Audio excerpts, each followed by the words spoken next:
भारत ने चलाया, बागेश्वर बाबा मौन है, चुप है, कुछ कह ही नहीं रहा, वाईफाई फेल है, कुछ बोल ही नहीं रहा।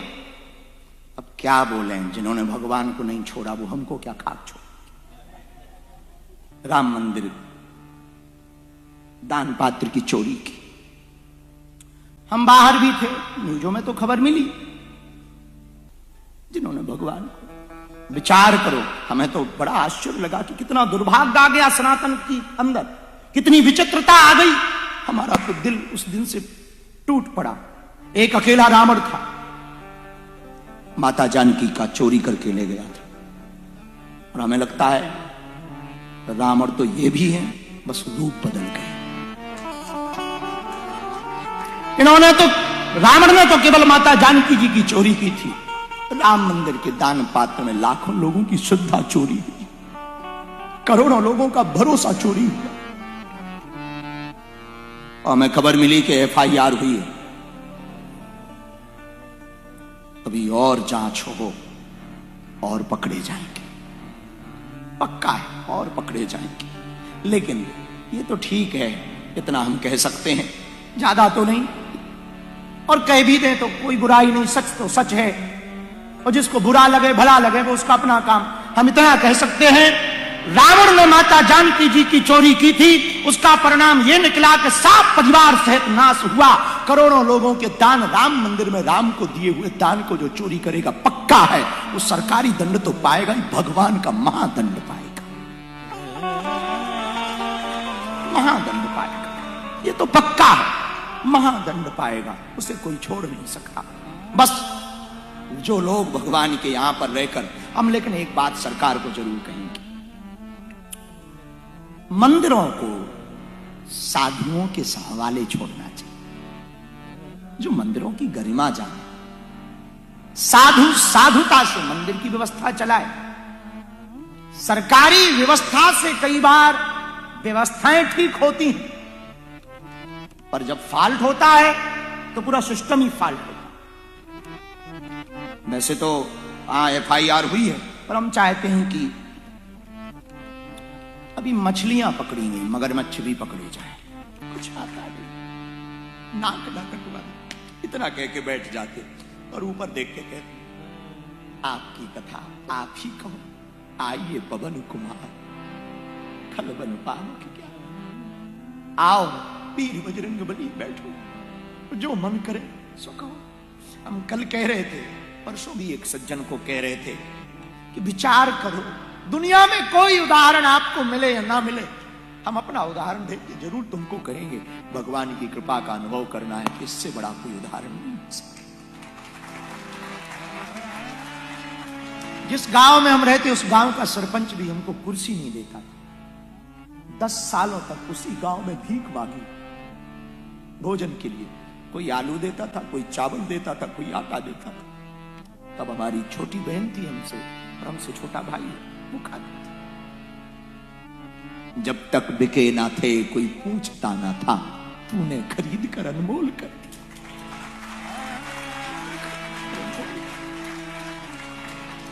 अभी 4-5 दिन पहले हम कोलंबो थे, और वहां की Indian commission of, high commission of house में वहां की सरकार, वहां के क्रिकेटर, बड़ा प्रसिद्ध नाम सनत जयसूर्या आदि, अर्जुन राणा तुंगा, सब लोग मिलने आए जहां हम रुके थे। उन्होंने सुना कि बागेश्वर बाबा आए, सब मिलने आए, तो जब वो सब मिलकर के इंडिया हाउस में हम वहां संबोधित कर रहे थे, और वहां से जैसे ही निकले मन भर गया, एकदम दिल भर गया, और गाड़ी में बैठे बैठे एक ही ख्याल आया कि जिसकी बाहें को परमात्मा पकड़ लेता, वो कहां से कहां पहुंचा,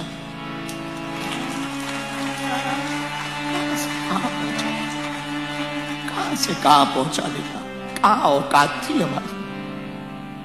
गांव के लोग नहीं पूछते थे, और आज देखो जकार्ता में हम आपको भगवान की कथा सुना पाए। अपनी खुद की बहन के विवाह में 20,000 रुपया उधार नहीं मिला, 20,000, और आज उतने की टिकट पे आ गए।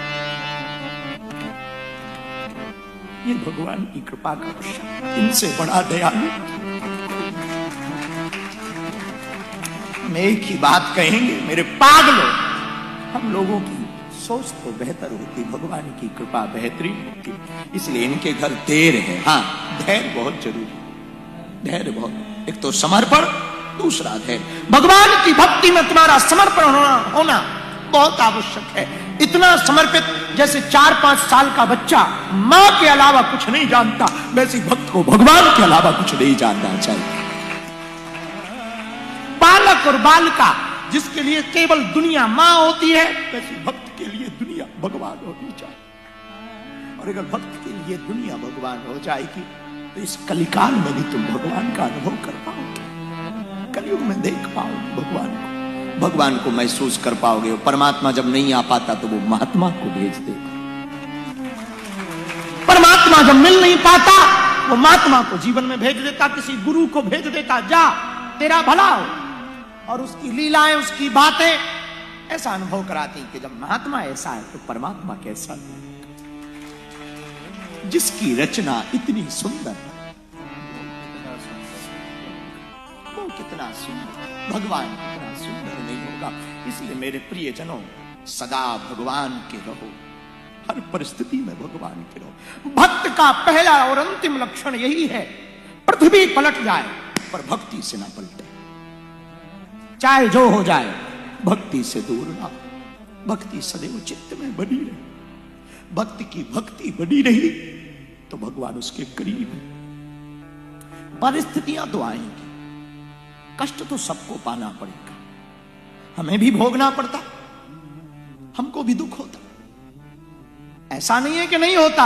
अंतर इतना है कि हमने अपना बोझा भगवान पर छोड़ दिया, तुम अपना बोझा खुद ढो रहे, बस इतना अंतर है। परिस्थितियां तो हमारे साथ भी, हम भी मां को नहीं मिल पाते, परिवार को नहीं मिल पाते। हमारा भी कई बार मन करता बचपन में खेले नहीं, अभाव रहा तो खेले, हमारा भी मन करता कभी खूब सोए, हमारा भी मन करता कि एकदम बाहर ही रहते हैं, बागेश्वर धाम पर रहे, कभी उनको चोला चढ़ाए, फिर से झाड़ू लगाए। पर मन में ये आता, यदि वहीं बने रहेंगे तो विदेशों में जाकर या कोने कोने में जाकर सनातनियों को जगाएंगे कैसे, हिंदुत्व को जगाएंगे कैसे। जाना पड़ता, पर जाना पड़ना उसमें भी अपनी रजा नहीं है, उसकी रजा है अहम कर्ता न मन्यते। तुम्हें यदि सुखी रहना है, इंडोनेशिया के प्रियजनों, आज की कथा का दूसरा सूत्र घर लेकर के जाना, पहला मध्य मार्ग और दूसरा, यदि तुम्हें सुखी रहना, अहम कर्ता न मन्यते, मैं नहीं कर रहा, भगवान मुझसे करवा रहा, ये मेरी चाह नहीं, उसकी चाह है कि तुम ये करो।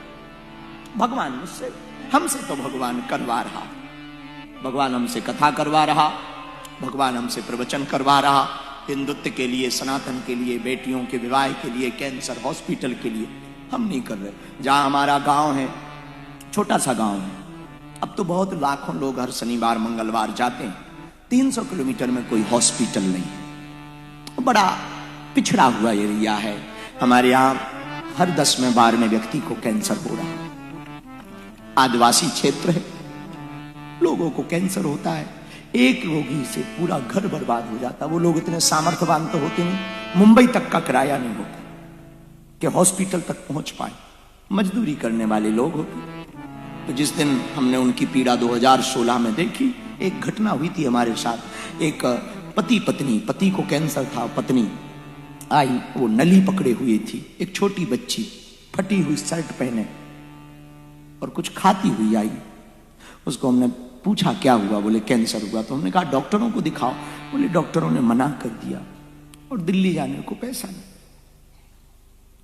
तो हमने कहा हम क्या करें, बोले हमने सुना कि आप भभूति देते, चमत्कार करते, कुछ दिन की आशीर्वाद दे दो कि इनकी थोड़ी आयु बढ़ जाए ताकि ये मजदूरी फिर से करने लगे, पेट पाल सके, जब तक बच्ची बड़ी नहीं हुई तब तक जिंदा रहे।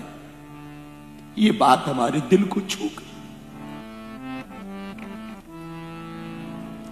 उनकी किस्मत कह लें या क्या कह लें, 1-2 साल तो वो जी पाए, लेकिन हम उसे बचा ना पाए। कोई 50 साल की उम्र थी दोनों की, पति पत्नी की। आदिवासी समाज से थी, मजदूरी करते थे। 1-2 साल तो भगवान ने कृपा की और वो जी ना पाए, और पति की याद में पत्नी ने भी प्राण दिया। छोटी बच्ची 6 साल की। उस बच्ची को जब हमने देखा, जो खाना दे दे वो खाना खा ले, बस लोगों से एक ही बात पूछते, हमारे पापा देखे क्या, हमारे पापा देखे क्या। एक दिन अचानक वो हमको दिख गई और हम जा रहे थे, बहुत भीड़ थी। उस बच्ची बार बार आने के लिए दौड़ रही थी हमारी तरफ। बहुत सिक्योरिटी पुलिस लगी हुई थी, उनके बीच से वो निकलने की कोशिश कर रही थी, तो एक सिक्योरिटी वाले ने धक्का दिया तो वो पीछे हो गई। हम उसको पहचान गए, हम इशारा किया, इसको लेके आओ। हमारे पास बिस्कुट खाए रही थी वो, फिर अब वो कह रही थी, बाबा बाबा आपके पास हमारे पापा आए थे, उनको देखा क्या। उस बात ने हमारे दिल को घर कर लिया, और उसी दिन हमने प्रण लिया कि अब कथा करने से जो भी दक्षिणा मिलेगी हम कैंसर अस्पताल बनाएंगे।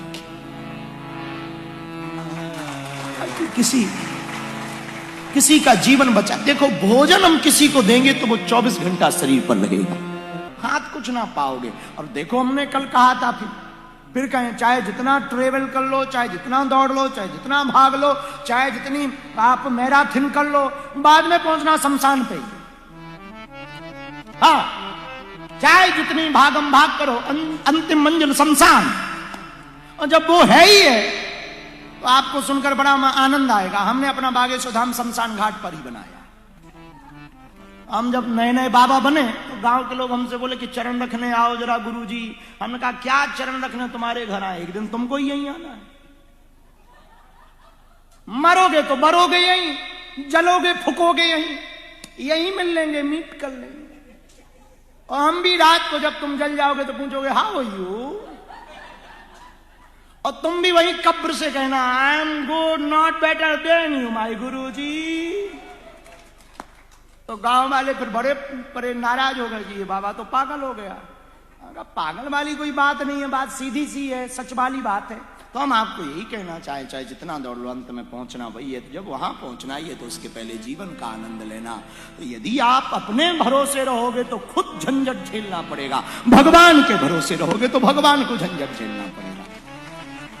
इसलिए भजन जब गा रहे थे तब इसमें एक शब्द बड़ा प्यारा था, अब वो हमें बड़ा अच्छा लगा। फिकर हो जो दिल में तो अपनी खता। फिकर शब्द हमें बड़ा अच्छा लगा। यदि भगवान का जिक्र है तो फिकर क्या, तेरे जीवन में भगवान का जिक्र है तो फिकर क्या।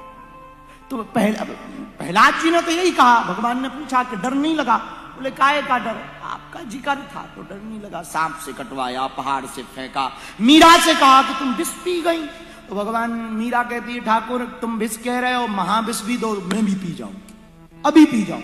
ठाकुर जी बोले क्यों, मीरा कहती है तुम्हारा जिक्र है और हमको विष कह के नहीं पिलाया, ठाकुर का चरणामृत है ऐसा कह के पिलाया। तो हमें क्या लेना, मेरी गाड़ी तेरे हवाले, तू जाने तेरा काम जाने। वो भगवान को करना बोला। ये भगवान के भक्तों के उदाहरण है। इन लोगों ने आनंद पाया, इससे सिद्ध होता है कि आप भी आनंद पा सकते। हम आपसे कहना, महात्माओं के पास कुछ भी नहीं होता फिर भी वो खुश रहते, हम लोगों पे सब कुछ है फिर भी दुखी। अब तुम पागल हो कि महात्मा पागल, हमें समझ ही नहीं आता है। बताओ, हम पे, अपन लोगों पे गाड़ी है, मकान है, कपड़े है, परिवार है, फिर भी दुखी है। अरे महाराज, और महात्माओं पे कुछ नहीं फिर भी। अब बताओ, वो पागल कि तुम पागल, हम लोग पागल कि वो पागल। फिर अंत में यही समझ में आता है कि वो तो ठीक है,